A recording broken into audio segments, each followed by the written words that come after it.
Fin ಫ್ಯಾಕ್ಟ್ಸ್‌ಗೆ ತಮಗೆಲ್ಲರಿಗೂ ಸ್ವಾಗತ. ಕ್ಷಮಿಸಿ, ಮಂಗಳವಾರ ಮಾಡೋಕ್ಕಾಗಿರಲಿಲ್ಲ. ನಿಫ್ಟಿ ಎಕ್ಸ್ಪೈರಿ ಆಗಿತ್ತು, ಮಂತ್ಲಿ ಎಕ್ಸ್ಪೈರಿ ಆಗಿತ್ತು, ಬ್ಯಾಂಕ್ ನಿಫ್ಟಿ ಎಲ್ಲದರದ್ದು ಕೂಡ ಇತ್ತು ನಿನ್ನೆ. ಬಟ್ ಇವತ್ತು ಮಾಡ್ತಾ ಇದ್ದೀನಿ. ನಿನ್ನೆ ಕೆಲಸದ ಕಾರಣದಿಂದಾಗಿ ಮಾಡೋಕ್ಕಾಗಿರಲಿಲ್ಲ ವೀಡಿಯೋನ.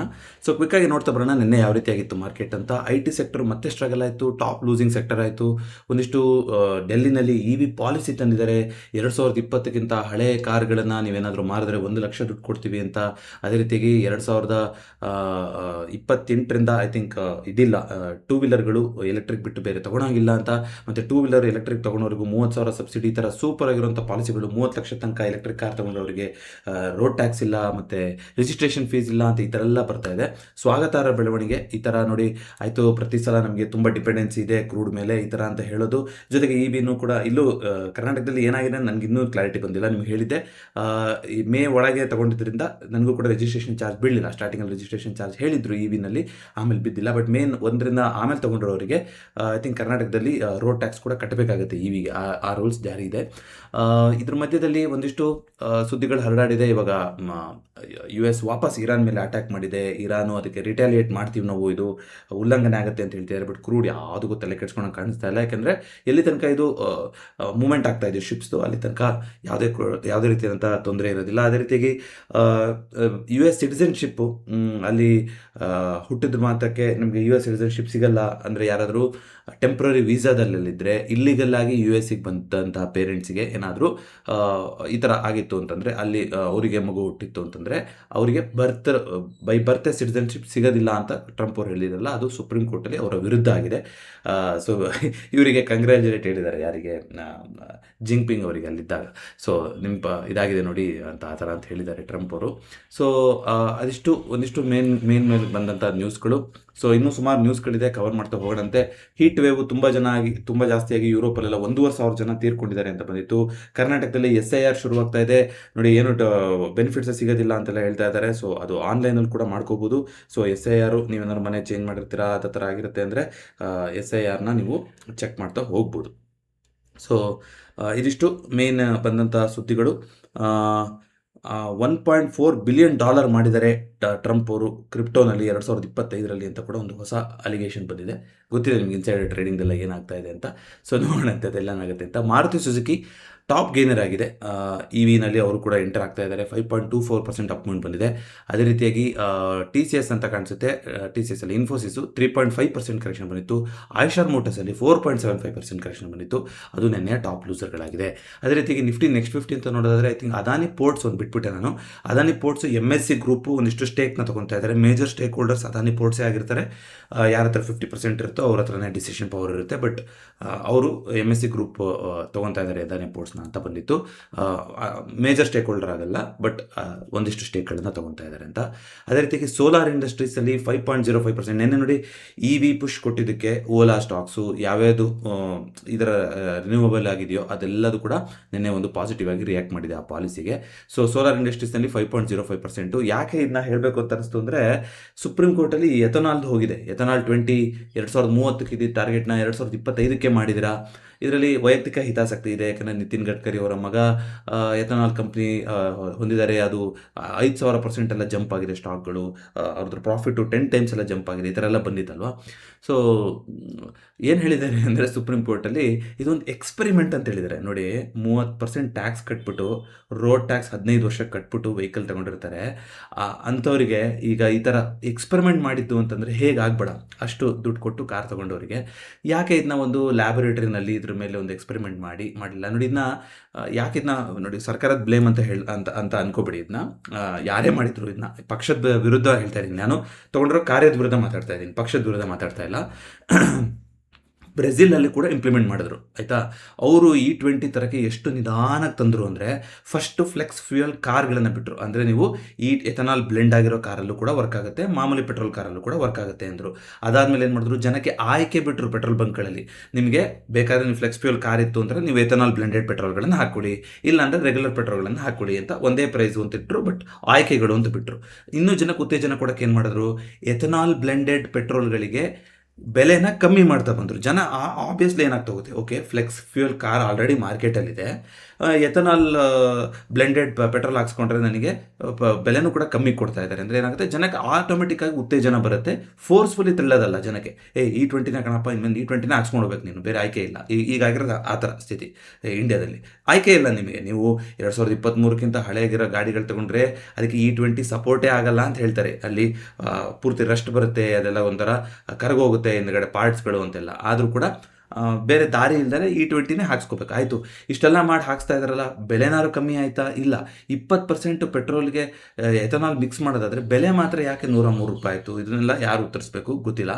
ಸೊ ಹೇಳಿದೆ ನಿಮಗೆ, ಯಾಕೆಂದರೆ ಬೇರೆ ಕಂಟ್ರಿನಲ್ಲಿ ಯಾವ ಥರ ಇಂಪ್ಲಿಮೆಂಟ್ ಮಾಡಿದ್ದಾರೆ, ಇಲ್ಲಿ ಯಾವ ಥರ ಫೋರ್ಸ್ಫುಲಿ ಈ ಥರ ನೋಡಿ, ಬೇಗ ಬೇಗ ಫಾಸ್ಟ್ ಟ್ರ್ಯಾಕ್ ಅನ್ನೋ ಹೆಸರಲ್ಲಿ ಫೋರ್ಸ್ಫುಲಿ ಇಂಪ್ಲಿಮೆಂಟೇಷನ್ ಮಾಡೋದಾದರೆ, ಇಲ್ಲಿ ಯಾರ್ದೋ ಒಂದು ವೈಯಕ್ತಿಕ ಹಿತಾಸಕ್ತಿನ ಇತ್ತ ಅನ್ನೋ ವಾದಕ್ಕೆ ಇನ್ನೂ ಪುಷ್ಟಿ ಸಿಗ್ತಾ ಹೋಗುತ್ತೆ. ಇಲ್ಲಾಂದರೆ ಯಾಕೆ ಗೌರ್ಮೆಂಟು ಅಷ್ಟೊಂದು ಅರ್ಜೆಂಟಲ್ಲಿ ಇದನ್ನ ಇಂಪ್ಲಿಮೆಂಟ್ ಮಾಡಬೇಕಿತ್ತು ಅಂತ ಕ್ವಶನ್ ಬರ್ತಾ ಹೋಗುತ್ತಲ್ವ. ಅದಕ್ಕೋಸ್ಕರ ಹೇಳಿದೆ ಅಷ್ಟೇ. ಅದೇ ರೀತಿಯಾಗಿ ಸೋಲಾರ್ ಇಂಡಸ್ಟ್ರೀಸ್ನಲ್ಲಿ 5%, LTI-90ನಲ್ಲಿ 4% ಕರೆಕ್ಷನ್ ಬಂದಿತ್ತು. ಅದು ನಿನ್ನೆ ನಿಫ್ಟಿ ನೆಕ್ಸ್ಟ್ 50 ಟಾಪ್ ಲೂಸರ್ ಆಗಿದೆ. ಸೊ ಹಾಗಾದರೆ ಏನು ಮಾಡೋಕ್ಕೆ ಹೊರಟಿದೆ ನೋಡೋದಾದರೆ, ನಿಫ್ಟಿ ನೋಡಿ ಸತತವಾಗಿ 3 ದಿನದಿಂದ ರೆಡ್ಡಲ್ಲಿ ಮುಚ್ತಾ ಇದೆ. ಅಂದರೆ ಮೇಲ್ಗಡೆ ಓಪನ್ ಆಗ್ತಾ ಇಲ್ವಾ ಅಂದರೆ ಅಲ್ಲ. ನೋಡಿ, ಒಂದು ಹೈನ ಮಾಡ್ತಾ ಇದೆ, ಕೆಳಗಡೆ ಬಂದು ಕ್ಲೋಸಿಂಗ್ ಆಗುತ್ತೆ. ಒಂದು ಹೈನ ಮಾಡುತ್ತೆ, ಅದಕ್ಕೆ ಕೆಳಗಡೆ ಬಂದು ಕ್ಲೋಸ್ ಆಗುತ್ತೆ. ಹೈನ ಆಗುತ್ತೆ, ಕೊನೆ ಟೈಮಲ್ಲಿ ಅಂದರೆ 3 ದಿನದಿಂದ ನೀವು ಟ್ರೆಂಡ್ ನೋಡ್ಕೊಂಬರೋದಾದರೆ ಎಂಡಿಂಗ್ ಟೈಮಲ್ಲಿ ಒಂದು ಲೋಯೆಸ್ಟ್ ಪಾಯಿಂಟಿಗೆ ಬಂದು ಕ್ಲೋಸ್ ಆಗ್ತಾ ಇರುವಂಥ ಟ್ರೆಂಡು ನಡೀತಾ ಬಂದಿದೆ. ಅಂದರೆ FIಗಳು ಬಂದಾಗ ಅದು ಕೆಳಗಡೆನೆ ಬೀಳ್ತಾ ಇದೆ ಅನ್ನೋ ಥರದ್ದು ಬರ್ತಾ ಇದೆ. ಬಟ್ ಮೇಲ್ಗಡೆ ಟೆಸ್ಟ್ ಮಾಡೋಕ್ಕೆ ಹೋದ್ರೂ ಕೂಡ ಇದನ್ನ ನೋಡಿ, ಇದೆಲ್ಲ ವೆರಿ ಮೈನರ್ ಡೀಟೇಲ್ಸು ಅಬ್ಸರ್ವ್ ಮಾಡಬೇಕು. ಸೊ ಮೊನ್ನೆ ಏನಾಗಿದೆ, 24,000 ಮೇಲ್ಗಡೆನೇ ಬ್ರೇಕ್ಔಟ್ ಕೊಡ್ತು ಅಂತ ಹೇಳ್ಬಿಟ್ಟು ಅಲ್ಲಿಂದ ಜೋರಾಗಿ ಬಿದ್ದಿತ್ತು. ಯಾವ ಒಂದು ಕ್ಲೋಸಿಂಗ್ ಪ್ರೈಸಿಂಗ್ ಬಂದಿತ್ತು ಅದನ್ನ ಅಟೆಂಪ್ಟ್ ಮಾಡಿದೆ ನಿನ್ನೆ ದಿವಸ. ಹೆಚ್ಚು ಕಮ್ಮಿ ಅದೇ ಲೆವೆಲಿಂದ ವಾಪಸ್ ಕೆಳಗಡೆ ಬಂದಿದೆ. ನಿನ್ನೆ ಓಪನಿಂಗಲ್ಲಿ ಇದನ್ನೆಲ್ಲ ಮುರಿದೇ ಬಿಡ್ತೀನಿ ಅಂತ ಹೇಳಿ ತುಂಬ ಸೂಪರಾಗಿ ಓಪನಿಂಗ್ ಆಗಿತ್ತು ನೋಡಿ. ಆದರೆ ನೋಡಿ, ಬೆಳಗ್ಗೆ ಏನಾಗಿರುತ್ತಲ್ಲ ಅದ್ರ ಹಿಂದಿನ ದಿನದ್ದು ಆ ಓಪನಿಂಗ್ ಪ್ರೈಸ್ನ ದಾಟಿ ಮೇಲ್ಗಡೆ ಹೋಗ್ತಾ ಇದೆ. ಇನ್ನೊಂದ್ಸಲ ತೋರಿಸ್ತೀನಿ ನೋಡಿ. ಇಲ್ಲಿ ಒಂದು ಅಟೆಂಪ್ಟ್ ಮಾಡಿತ್ತು, ಆದ್ರೂ ಕೂಡ ಅದರ ಹಿಂದಿನ ದಿನದ ಓಪನಿಂಗ್ ಪ್ರೈಸ್ ಏನಿತ್ತು ಅದನ್ನು ಬಿಟ್ಟು ಮೇಲ್ಗಡೆ ಹೋಗೋಕ್ಕಾಗಿಲ್ಲ. ನಿನ್ನೆ ಹೊಸ ಹೈ ಮಾಡಿತ್ತಾದರೂ ಕೂಡ ಅದರ ಹಿಂದಿನ ದಿನದ ಓಪನಿಂಗ್ ಪ್ರೈಸ್ ಏನಿತ್ತು ಅದನ್ನು ಬಿಟ್ಟು ಮೇಲ್ಗಡೆ ಮಾಡೋಕ್ಕೆ ಹೋಗಿಲ್ಲ. ಸೊ ಇವತ್ತು ಯಾವ ಥರ ಓಪನ್ ಆಗುತ್ತೆ ಅಂತ ನೋಡೋಣ. ಇವತ್ತು ಕೂಡ ಈ ಝೋನ್ನ ಬಿಟ್ಟು ಮೇಲ್ಗಡೆ, ಅಥವಾ ಇವತ್ತೇನಾದ್ರು ಗ್ಯಾಪ್ ಡೌನ್ ಓಪನಿಂಗ್ ಆಯಿತು ಅಂದರೆ ಈ ಝೋನ್ಗಳು ಇಂಪಾರ್ಟೆಂಟ್ ಆಗ್ತವೆ. 23,880.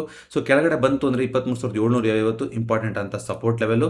ಅದನ್ನು ಬ್ರೇಕ್ ಆಯಿತು ಅಂದರೆ ಒಂದು ಗ್ಯಾಪ್ ಇದೆ. ಅವತ್ತು ಕೂಡ ಮಾತಾಡಿದ್ವಿ ಇದನ್ನ, 23,600 ತನಕ ಅದು ಗ್ಯಾಪ್ ಫಿಲ್ ಮಾಡುವಂಥ ಅಧಿಕಾರ ನಿಫ್ಟಿಗಿದೆ. ಆ ಥರ ಏನಾರು ಆಯಿತು ಅಂತಂದರೆ, ಆ ಥರ ಆಗಿಲ್ಲ, ಒಂದು ಗ್ಯಾಪ್ ಅಪ್ ಓಪನಿಂಗ್ ಆಯಿತು ಅಂತಂದರೆ ಈ ಲೆವೆಲ್ನ ಏನು ಮಾಡುತ್ತೆ ಅಂತ ನೋಡಬೇಕು. 24,040 ಇದನ್ನ ಅಟೆಂಡ್ ಮಾಡೋಕ್ಕಾಗಲ್ಲ, ಇಲ್ಲಿಂದ ವಾಪಸ್ ಕೆಳಗಡೆ ಬಂತು ಅಂದರೆ ಇವತ್ತು ಕೂಡ ಒಂದು ಹೊಸ ಲೋಗೆ ಬರ್ತಾ ಹೋಗ್ಬೋದು. ಯಾಕಂದರೆ ದಿನ ಪ್ಯಾಟ್ರನ್ನು ಆ ಥರ ಬರ್ತಾ ಇರೋದ್ರಿಂದ ಆ ಪ್ಯಾಟ್ರನ್ನ ನಾವು ಫಾಲೋ ಮಾಡ್ತಾ ಹೋಗ್ಬೋದು. ಸೊ 24 ಇವತ್ತು ನೆನ್ನೆದೇನೋ ಒಂದು ಹೈ ಇತ್ತಲ್ಲ, ಇದನ್ನ ಬ್ರೇಕ್ ಆಗಕ್ಕಾದರೆ ಮಾತ್ರ ಪಾಸಿಟಿವ್ ಅಂತ ಅನ್ಕೋಬೋದು. ಗಿಫ್ಟ್ ನಿಫ್ಟಿ ಏನಂತ ತೋರಿಸ್ತಾ ಇದೆ, ಗಿಫ್ಟ್ ನಿಫ್ಟಿ ಸದ್ಯಕ್ಕೆ ಪಾಸಿಟಿವ್ ಆಗಿ ತೋರಿಸ್ತಾ ಇದೆ. ನೋಡೋಣ ಇದೇ ರೀತಿ ಇರುತ್ತಾ ಅಂತ. ಅದೇ ರೀತಿಯಾಗಿ ಬ್ಯಾಂಕ್ ನಿಫ್ಟಿ ಕೂಡ ನೆನ್ನೆ ಎಕ್ಸ್ಪೈರಿ ಆಗಿತ್ತು. ಬ್ಯಾಂಕ್ ನಿಫ್ಟಿನೂ ಕೂಡ ಒಂದು ಕೆಳಗಡೆ ಬಂದು ಕ್ಲೋಸಿಂಗ್ ಆಗಿದೆ. ಮಿಡ್ ಕ್ಯಾಪ್ ನಿಫ್ಟಿ ಸ್ವಲ್ಪ ಪಾಸಿಟಿವ್ ಆಗಿತ್ತು ನೆನ್ನೆ ಇದ್ದಿದ್ರಲ್ಲಿ. ಮಿಡ್ ಕ್ಯಾಪ್ ಮತ್ತು ಸ್ಮಾಲ್ ಕ್ಯಾಪು ಪಾಸಿಟಿವ್ ಆಗಿ ಕ್ಲೋಸಿಂಗ್ ಆಗಿದೆ. ಇಂಡಿಯಾ ವಿಕ್ಸು ನೆನ್ನೆ ಸ್ವಲ್ಪ ಕಮ್ಮಿ ಆಗಿತ್ತು, 13.6ಕ್ಕೆ ಬಂದಿದೆ. ನೋಡೋಣ ಅದೇ ರೀತಿ ಉಳಿಯುತ್ತಾ ಏನಾಗುತ್ತೆ ಅಂತ. ತುಂಬ ವೊಲಟೈಲ್ ಆಗಿದೆ ಮಾರ್ಕೆಟು ನೋಡಿ. ನೆನ್ನೆ ನಿಫ್ಟಿನಲ್ಲಿ ಸಖತ್ತಾಗಿ ಆಟ ಆಡ್ಸೋದಲ್ವಾ. ನೆನ್ನೆ 24,000 ಓಪನಿಂಗಲ್ಲೇ ಅಟೆಂಡ್ ಮಾಡ್ತು, ಅಲ್ಲಿಂದ ಶಾರ್ಪ್ ರಿಜೆಕ್ಷನ್ ಕ್ಯಾಂಡಲ್ ಬಂತು. ಇಷ್ಟೊಂದು ಜನ ರಿಜೆಕ್ಷನ್ ಕ್ಯಾಂಡಲ್ ಇಲ್ಲಿ ಬಸ್ ಸ್ಟ್ಯಾಂಡ್ ಅಂದರೆ ಇಲ್ಲಿ ಫಾಲೋ ಟ್ರೇಡ್ ಸಿಗುತ್ತೆ. 23,750ಕ್ಕೆ ಹೋಗುತ್ತೆ ಅಂದ್ಕೊಂಡ್ವಿ, ಆದರೆ ಈ ಪಾಯಿಂಟಲ್ಲೇ ವಾಪಸ್ ರಿವರ್ಸಲ್ ಬಂತು. ಮತ್ತೆ 24,000 ಅಟೆಂಡ್ ಮಾಡೋಕೆ ಹೋಯಿತು, ಮತ್ತೆ ಅಲ್ಲಿಂದ ಕೆಳಗಡೆ ಬರ್ತಾ ಹೋಯಿತು. ಇಲ್ಲಿ ಮತ್ತೆ ಇನ್ನೊಂದ್ಸಲ 24,000ಕ್ಕೆ ಸ್ಪೈಕ್ ಕೊಡ್ತು, ಕೊನೆ ಟೈಮಲ್ಲಿ ಮತ್ತೆ ಕೆಳಗಡೆ ಬಿತ್ತು. ಇದು ಮಂತ್ಲಿ ಎಕ್ಸ್ಪೈರಿನಲ್ಲಿ ಕೊನೆ ಒಂದು 30 ನಿಮಿಷ1 ಗಂಟೆ ಇದ್ದಾಗ ಈ ಥರ ಆಗುವಂಥದ್ದು ಸಹಜನೇ, ಇಷ್ಟೊಂದು ವಾಲಟೈಲ್ ಆಗಿ ಮೂಮೆಂಟು. ಬಟ್ 23,917ರಲ್ಲಿ ಕ್ಲೋಸಿಂಗ್ ಆಗಿದೆಯಾ? ಇಲ್ಲ, 23,865ರಲ್ಲಿ ಕ್ಲೋಸಿಂಗ್ ಆಗಿರುವಂಥದ್ದು ನೆನ್ನೆ. ಬಟ್ ತುಂಬ ವಾಲಟೈಲ್ ಆಗಿತ್ತು. ಸೊ ವಾಲಟೈಲ್ ಅಂದಾಗ ನೆನಪಾಯ್ತು ನನಗೆ ನೋಡಿ, ಇಲ್ಲಿ ಒಂದು ಫೈರ್ಸು ಐ ಥಿಂಕ್ ಸ್ಟಾಕ್ ಅವ್ರದ್ದು ಕೂಡ ಇವಾಗ ಇನ್ಕ್ರೆಡ್ ಅಂತ ಅಪ್ಗ್ರೇಡ್ ಆಗಿದೆ. ಸುಮಾರು ಬ್ರೋಕರ್ಗಳು ಅಪ್ಗ್ರೇಡ್ ಆಗ್ತಾ ಇದ್ದಾರೆ, ವಿಚ್ ಇಸ್ ವೆಲ್ಕಮ್ಮು. ಇಲ್ಲಿ ಶಾರ್ಟ್ ಕವರಿಂಗ, ಲಾಂಗ್ ಅನ್ವೈಂಡಿಂಗ, ಲಾಂಗ್ ಬಿಲ್ಡಪ್ಪ, ಶಾರ್ಟ್ ಬಿಲ್ಡಪ್ಪ ಅಂತ ತೋರಿಸ್ತಾ ಇದೆ. ಸುಮಾರು ಇಂಡೆಕ್ಸ್ಗಳು ಶಾರ್ಟ್ ಬಿಲ್ಡಪ್ ಅಂತಲೇ ತೋರಿಸಿದೆ. ಇದು ನೆನ್ನೆ ಮಂತ್ಲಿ ಎಕ್ಸ್ಪೈರಿ ಇದ್ದಿದ್ದರಿಂದ ಕೂಡ ಇದನ್ನ ಯಾವ ರೀತಿ ಓದಬೇಕಾಗುತ್ತೆ ಅಂತ ನೋಡಿ, ಇವತ್ತು ಯಾವ ರೀತಿ ಚೇಂಜ್ ಆಗುತ್ತೆ ಅಂತ ನೋಡ್ತೀನಿ. ಜೊತೆಗೆ ಇಲ್ಲಿ ಒಂದು ಸ್ಕಾಲ್ಪರ್ ಟರ್ಮಿನಲ್ ಅಂತ ಕೊಟ್ಟಿದ್ದಾರೆ ನೋಡಿ, ಇದು ಚೆನ್ನಾಗಿದೆ ಅನಿಸ್ತು ನನಗೆ. ನೋಡಿ, ಸ್ಕಾಲ್ಪರ್ ಟರ್ಮಿನಲಲ್ಲಿ ನಿಮಗೆ ಇಂಡೆಕ್ಸ್ ತೋರಿಸ್ತಾ ಇರುತ್ತೆ. ಇಲ್ಲಿ ಇದು ಅಫ್ಕೋರ್ಸ್ ನೆನ್ನೆದು ಎಕ್ಸ್ಪೈರಿ ಮುಗಿದೋಗಿದೆ, ಇದು ಬರೋ ವಾರದ ತೋರಿಸ್ತಾ ಇದೆ, 7 ಜುಲೈದು. ಬಟ್ ನೋಡಿ ಪ್ರೈಸ್ಗಳು ಎಷ್ಟು ವೊಲಟೈಲ್ ಆಗಿದೆ. ನೆಕ್ಸ್ಟ್ ಎಕ್ಸ್ಪೈರಿ ಆದ್ರೂ ಕೂಡ ಇಲ್ಲಿ ನೋಡಿ CP 2 ಪ್ರೈಸ್ಗಳು 200ರಿಂದ 260ಕ್ಕೆ ಹೋಗಿದೆ, ತಿರ್ಗಾ ಮತ್ತೆ 190ಕ್ಕೆ ಬಂದಿದೆ, ಮತ್ತೆ 235ಕ್ಕೆ ಹೋಗಿದೆ. ಈ ಥರ ಮಲ್ಟಿಪಲ್ ಟೈಮ್ಸ್. ಅಂದರೆ ಯಾರಾದರೂ 10 ಸ್ಟಾಪ್ ಲಾಸ್ ಇಟ್ಟು ನೀವು ಟ್ರೇಡ್ ಮಾಡಿದ್ರಿ ನೆನ್ನೆ ಅಂತಂದರೆ ತುಂಬ ಬೇಗ ಸ್ಟಾಪ್ ಲಾಸ್ ಹಿಟ್ ಆಗಿರುವಂಥ ಸಾಧ್ಯತೆ ಇರುತ್ತೆ. ಯಾಕಂದರೆ ಬಿಕಾಸ್ ಆಫ್ ವೊಲಟೈಲ್ ಸ್ಪೈಕ್ಸ್. ಯಾಕಂದರೆ ಇಂಡೆಕ್ಸಲ್ಲಿ ಕೂಡ ಆ ಥರ ಸ್ಪೈಕ್ ಆಯಿತು, ಅದು ನಮ್ಮ ಸ್ಟ್ರೈಕ್ಗಳಲ್ಲೂ ಕೂಡ ಅದೇ ರೀತಿ ಅಂತ ಚೇಂಜಸ್ ಆಯಿತು ನೋಡಿ. ಇದು ಚೆನ್ನಾಗಿದೆ ಅನಿಸ್ತು ನನಗೆ. ನೀವು ಸೆಲ್ ಮಾಡಬೇಕು, ಬೈ ಮಾಡಬೇಕು, ಸ್ಟ್ರಾಂಗಲ್ ಮಾಡ್ಕೋಬೇಕು ಅಂದರೆ ಇಲ್ಲೇ ಸ್ಟ್ರೈಕ್ಗಳನ್ನ ಚೇಂಜ್ ಮಾಡ್ಕೋಬೋದು. ಇಲ್ಲೇ ಸ್ಕಾಲ್ಪರ್ ಟರ್ಮಿನಲಲ್ಲಿ ಇಲ್ಲೇ ಬೈ ಸೆಲ್ ಮಾಡ್ತಾ ಹೋಗ್ಬೋದು. ಫೈರ್ಸಲ್ಲಿ ಬಂದಿರುವಂಥ ಫೀಚರ್ಸ್ ಇದು. ಹಾಗೆಯೇ ಯಾವುದಾದ್ರೂ ಐ ಪಿ ಒಗಳು ನಡೀತಾ ಇದೆಯಾ ಅಂತ ನಾವು ನೋಡ್ತಾ ಬರೋದಾದರೆ ಸದ್ಯಕ್ಕೆ ಲೈವ್ ಐ ಪಿ ಒಗಳಲ್ಲಿ ಇಷ್ಟೊಂದಿದೆ. ಆಸ್ತಾ, ಆ್ಯಡಾನು, ತೇಜ, ಅಥರ್ವ, ಸಿಮ್ಯಾಕ್ಸ್, ಐ ಥಿಂಕ್ ಇದರಲ್ಲಿ S M E I P ಒಗಳು ಸೇರಿಕೊಂಡಿದೆ. Usually S M E I P ಒಗಳನ್ನು ನಾನು ತೋರಿಸೋದಿಲ್ಲ, ಬಟ್ ಇವರು ಲೈವ್ ಐ ಪಿ ಒನಲ್ಲಿ ಎರಡು ಕೂಡ ತೋರಿಸ್ತಾ ಹೋಗುತ್ತೆ. But main board I P O ಅಂದರೆ ಎರಡು, ನ್ಯಾಕ್ ಪ್ಯಾಕೇಜಿಂಗ್ ಮತ್ತು ಆಸ್ತಾ ಎರಡು ನಡೀತಾ ಇದೆ. ಒಂದಿಷ್ಟು ಗೋಲ್ಡ್ ಸಿಲ್ವರ್ ಏನಾಗಿದೆ ಅಂತ ನೋಡೋಣ. ನೋಡಿ, ಗೋಲ್ಡ್ ಸಿಲ್ವರು ಇವಾಗ ಚೈನಾದಲ್ಲಿ ರಿಟೇಲ್ ಇನ್ವೆಸ್ಟರ್ಸ್ಗಳಿಗೆ ಟ್ರೇಡಿಂಗ್ ಮಾಡೋಂಗಿಲ್ಲ ಅಂತ ಗೋಲ್ಡನ್ನ ಹೇಳಿದ್ದಾರೆ. ಬಟ್ ದೊಡ್ಡ ಮಟ್ಟದಲ್ಲಿ ಚೈನಾ ಇದನ್ನ ಇನ್ನು ಮ್ಯಾನಿಪುಲೇಷನ್ನ ಕಮ್ಮಿ ಮಾಡೋದಕ್ಕೆ ಉಪಯೋಗಿಸ್ಕೊಂತಾರೆ ಅಂತ ಹೇಳ್ತಾ ಇದ್ದಾರೆ. ಇಂಡಿಯಾದಲ್ಲೂ ಕೂಡ ಸುಮಾರು ಜನ ಮಾರ್ತಾ ಇದ್ದಾರೆ ಅಂತೆಲ್ಲ ಸುದ್ದಿ ಬಂದಿತ್ತು. ಈ ಕಾರಣದಿಂದಾಗಿ ಗೋಲ್ಡ್ ಕಾನ್ಸ್ಟೆಂಟಾಗಿ ಪ್ರೆಷರ್ ಇದೆ. ಜೊತೆಗೆ ಫೆಡ್ ಈ ಸಲ ಇಂಟ್ರೆಸ್ಟ್ ರೇಟ್ನ ಜಾಸ್ತಿ ಮಾಡ್ತಾರೆ ಅಂತ ಹೇಳೋದ್ರಿಂದ ಈ ರೀತಿಯಾಗಿದೆ. ಸೊ ವೀಕ್ಲಿ ಕ್ಯಾಂಡಲ್ ಅಂತ ನಾವು ನೋಡ್ತಾ ಬರೋದಾದರೆ ಇದು ಇಂಪಾರ್ಟೆಂಟ್ ಆದಂಥ ಲೆವೆಲ್ ಆಗ್ತಾ ಹೋಗುತ್ತೆ. ಯಾವ ಲೆವೆಲಲ್ಲಿ ಇವಾಗ ಇದೆಯೋ ಇದನ್ನು ಬಿಟ್ಟು ಅಂತಂದರೆ ನೋಡಿ, 100 ಡೇ ಮೂವಿಂಗ್ ಆ್ಯಾವರೇಜ್ ಅಂದರೆ ಅದು 3700 ಆಸ್ಪಾಸ್ ಲೆವೆಲಲ್ಲಿದೆ. ಬಟ್ ಅಲ್ಲಿ ಹಿಸ್ಟಾರಿಕಲಿ ಸಪೋರ್ಟ್ ಅಂತ ಏನೂ ಇಲ್ಲ. ಸೊ ಗೋಲ್ಡು ಏನಾದರೂ 3400 ಲೆವೆಲ್ಗೆ ವಾಪಸ್ ಬರುತ್ತಾ ಅನ್ನೋದು ಇವಾಗ ಪ್ರಶ್ನೆ ಆಗಿದೆ. ಸೊ 3400 ಲೆವೆಲ್ಗೆ ಬಂತು ಅಂದರೆ ವೆರಿ ಗುಡ್ ಲೆವೆಲ್ ಆಗುತ್ತೆ. 200 day moving average on weekly candle ಆಗ್ತಾ ಹೋಗುತ್ತೆ. ಅಂದರೆ ಇನ್ನೂ ಒಂದು $500 $500 ಕೆಳಗಡೆ, $500 ಪರ್ ಔನ್ಸ್ ಅಷ್ಟು ಕೆಳಗಡೆ ಹೋಗುತ್ತಾ ಗೊತ್ತಿಲ್ಲ, ನೋಡೋಣ. ಸಪೋರ್ಟ್ ತೊಗೊಳೋದಾದರೆ ಈ ಲೆವೆಲಲ್ಲಿ ಸಪೋರ್ಟ್ ತೊಗೊತ ಹೋಗಬೇಕು. ಇಲ್ಲ ಅಂತಂದರೆ ಅಲ್ಲಿಗೆ ಹೋಗುವಂಥ ಸಾಧ್ಯತೆ ಇದೆ ಗೋಲ್ಡು. ಸೊ ನೋಡೋಣ ಏನು ಮಾಡುತ್ತೆ ಅಂತ. ಮಂತ್ಲಿ ಕ್ಯಾಂಡಲ್ ನೀವು ನೋಡ್ತಾ ಬರೋದಾದ್ರೂ ಕೂಡ ಮಂತ್ಲಿ ಕ್ಯಾಂಡಲ್ ನಾವು ನೋಡ್ತಾ ಬರೋದಾದರೂ ಕೂಡ 3400 ಲೆವೆಲಲ್ಲಿ ನೋಡಿ ಮಂತ್ಲಿ ಕ್ಯಾಂಡಲ್ ಸಪೋರ್ಟ್ ಇರುವಂಥದ್ದು ನೋಡೋಣಂತೆ. ಅದೇ ರೀತಿಯಾಗಿ ಸಿಲ್ವರ್ ಕೂಡ ತುಂಬ ಇರೋದ್ರಲ್ಲಿ ಸಿಲ್ವರ್ ಆ್ಯಕ್ಚುಲಿ ಇನ್ನೂ ವೀಕ್ ಆಗಿದೆ ಅಂತ ನಾವು ಮಾತಾಡಿದ್ವಿ ಇವತ್ತು. ಸಿಲ್ವರಲ್ಲಿ ಎಲ್ಲೂ ನನಗೆ ಮೇಜರ್ ಸಪೋರ್ಟ್ ಒಂದು 31 ತನಕ ಕಾಣಿಸ್ತಾನೆ ಇಲ್ಲ. ಮಂತ್ಲಿ ಕ್ಯಾಂಡಲ್ ಹೋದರೆ, ವೀಕ್ಲಿ ಕ್ಯಾಂಡಲ್ ಹೋದರೆ ಸ್ವಲ್ಪ ಸಪೋರ್ಟ್ಗಳು 50 ಆಸ್ಪಾಸು ಲೆವೆಲಲ್ಲಿ ಇದೆ. ಸೊ 50 ಲೆವೆಲ್ಗೆ ವಾಪಸ್ ಬರುತ್ತಾ, ಅದು ಒಂದು 100 ಡೇ ಮೂವಿಂಗ್ ಆ್ಯಾವರೇಜ್ ಲೆವೆಲ್ ಕೂಡ ಆಗ್ತಾ ಹೋಗುತ್ತೆ. ಅಲ್ಲಿಗೆ ಬರುತ್ತಾ ಸಿಲ್ವರು ಅನ್ನೋದನ್ನು ನೋಡ್ತಾ ಹೋಗೋಣಂತೆ. ಎರಡು ಕೂಡ ಸದ್ಯಕ್ಕೆ ಪ್ರೆಷರ್ನ ತೊಗೊತಾ ಇದೆ. ಐ ಥಿಂಕ್ ಜುಲೈಯಿಂದ ಜಾರಿ ಆಗುತ್ತೆ ಅದು ಚೈನಾದ ರೂಲ್ಸು. ಜುಲೈ 24ರಿಂದ ರಿಟೇಲ್ ಇನ್ವೆಸ್ಟರ್ಸ್ಗಳು ಗೋಲ್ಡ್ ಸಿಲ್ವರ್ನ ಟ್ರೇಡ್ ಮಾಡೋಂಗಿಲ್ಲ, ಗೋಲ್ಡನ್ನು ಟ್ರೇಡ್ ಮಾಡೋಂಗಿಲ್ಲ ಅಂತ ಅಲ್ಲಿ ಮಾಡಿದ್ದಾರೆ ಚೈನಾದಲ್ಲಿ ರೂಲ್ಸು. ಹಾಗೆಯೇ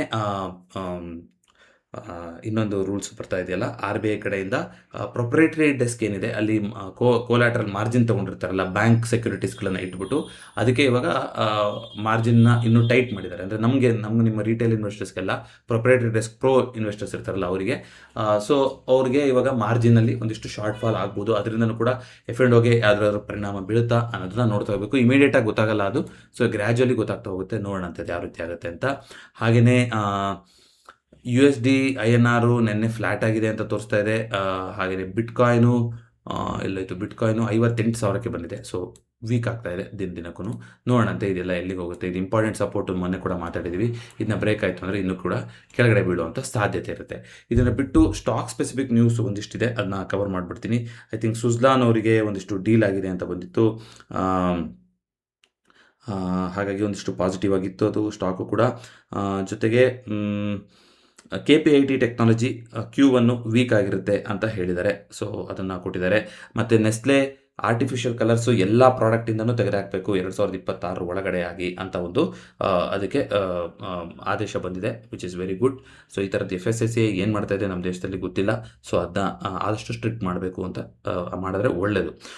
ಹಾಗೆಯೇ ಡಿಕ್ಸಾನ್ನು ಮತ್ತು ಇನ್ನೊಂದು ಕಂಪನಿ ಜೊತೆ ಒಂದಿಷ್ಟು ಡೀಲ್ ಆಗಿದೆ ಅಂತ ಬಂದಿತ್ತು.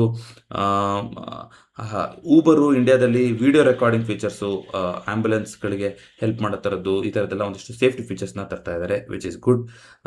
ಅದನ್ನು ಬಿಟ್ಟು ಅಂತ ಬಂದರೆ ಇಂಡಿಯಾದು ಈಗ FY 27 first quarterly capital expenditure ಏನು ಯೋಜನೆಗಳಿಗೆ ಖರ್ಚು ಮಾಡಿದ್ದಾರೆ ಅದು ಕೂಡ ಜಾಸ್ತಿಯಾಗಿ 2.51 ಲಕ್ಷ ಕೋಟಿಗಾಗಿದೆ. ಅಂದರೆ ಗೌರ್ಮೆಂಟ್ ಸ್ಪೆಂಡ್ ಮಾಡ್ತಾ ಇದೆ ಅಂತ ಆಯಿತು, ಅದು ಒಳ್ಳೆಯದು. ಅದೇ ರೀತಿಯಾಗಿ ಏಪ್ರಿಲ್-ಮೇ ಅವಧಿನಲ್ಲಿ ವಿತ್ತೀಯ ಕೊರತೆ, ಫಿಸ್ಕಲ್ ಡೆಫಿಸಿಟ್, ಅಂದರೆ ನಾವು ಇಂಪೋರ್ಟ್ ಮಾಡ್ಕೊತಿರೋದು ವರ್ಸಸ್ ಎಕ್ಸ್ಪೋರ್ಟ್ ಮಾಡ್ಕೊತಿರೋ ಆ ಡಿಫ್ರೆನ್ಸ್ ಏನಿರುತ್ತೆ ಅದು ಜಾಸ್ತಿ ಆಗಿದೆ. 1.62 lakh crore ಬಂದಿದೆ ಇವಾಗ, ಅಂದರೆ ಸ್ವಲ್ಪ ಜಾಸ್ತಿ ಆಗಿದೆ ಅಂತ ಹೇಳ್ತಾ ಇದೆ. ಕ್ಯಾಪೆಕ್ಸ್ ಜಾಸ್ತಿ ಆಗಿದ್ದು ಒಳ್ಳೆಯದು, ಬಟ್ ಫಿಸ್ಕಲ್ ಡೆಫಿಸಿಟ್ ಕೂಡ ಜಾಸ್ತಿ ಆಗಿದೆ, ಅದು ಕೂಡ ನಾವು ನೋಡ್ತಾ ಹೋಗಬೇಕು. ಅದನ್ನು ಬಿಟ್ಟರೆ ಆಟೋ ಸೆಕ್ಟರ್ ಡೇಟಾ ಬಂದಿದೆ. ಅದರಲ್ಲಿ as usual Maruti, Tata motors, Mahindra and Mahindra ಲೀಡಿಂಗಲ್ಲಿದ್ದಾರೆ 4 ವೀಲರಲ್ಲಿ. ಜೊತೆಗೆ TVS 2 ವೀಲರಲ್ಲಿ ಲೀಡಿಂಗ್ ಇದ್ದಾರೆ. ಸೊ ಅದಿಷ್ಟು ನೆನ್ನೆ ಓಲಾ ನಿಫ್ಟಿ 500 ಟಾಪ್ ಗೇನರ್ ಆಗಿತ್ತು. So because E V policy ಆ ಥರದ್ದೆಲ್ಲ ಬಂದಿದೆಯಲ್ಲ ಅದು. ಡಿಕ್ಸಾನು ಮತ್ತು Vivo J V joint venture ಅವರಿಬ್ಬರು ಡೀಲ್ ಮಾಡ್ಕೊತಾ ಇದ್ದಾರೆ. ವಿವೋ ಕಂಪ್ನಿ ಗೊತ್ತಲ್ಲ ನಿಮಗೆ ಫೋನಿಂದು. ಸೊ ಅವರಿಬ್ರದ್ದು ಗೌರ್ಮೆಂಟ್ ಅಪ್ರೂವಲ್ಗೆ ಕಾಯ್ತಾ ಇದ್ದಾರೆ ಅಂತ ಬಂದಿತ್ತು.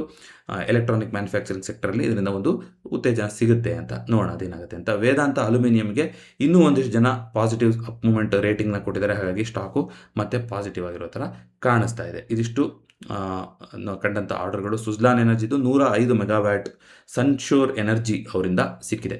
ಟರ್ಬೈನ್, ನ್ಯೂ ಟರ್ಬೈನ್ ಬೇಕು ಅಂತ ಹೇಳಿದ್ದಾರೆ ಅವರು. ವಿಂಡ್ ಟರ್ಬೈನು ಮತ್ತು ಸೋಲಾರ್ ಇದರಲ್ಲಿ ಕೆಲಸ ಮಾಡುತ್ತೆ. ಸೋಲಾರ್ ಸುಜ್ಲಾನ್ ಕಂಪನಿ ಅಲ್ವಾ. ಸೊ ಅದಿಷ್ಟು ಸ್ಟಾಕ್ ಸ್ಪೆಸಿಫಿಕ್ ಆಗಿ ಕಂಡಂಥ ನ್ಯೂಸ್ಗಳು. ಈ ವಿಡಿಯೋ ಇಷ್ಟ ಆಗಿದ್ರೆ ದಯವಿಟ್ಟು ವಿಡಿಯೋನ ಲೈಕ್ ಮಾಡಿ ಹಾಗೂ ಚಾನಲ್ಗೆ ಸಬ್ಸ್ಕ್ರೈಬ್ ಮಾಡಿ. ಮತ್ತೊಂದು ಫಿನ್ ಫ್ಯಾಕ್ಟ್ಸ್ನೊಂದಿಗೆ ಭೇಟಿಯಾಗೋಣ. ಎಲ್ಲರಿಗೂ ನಮಸ್ಕಾರ.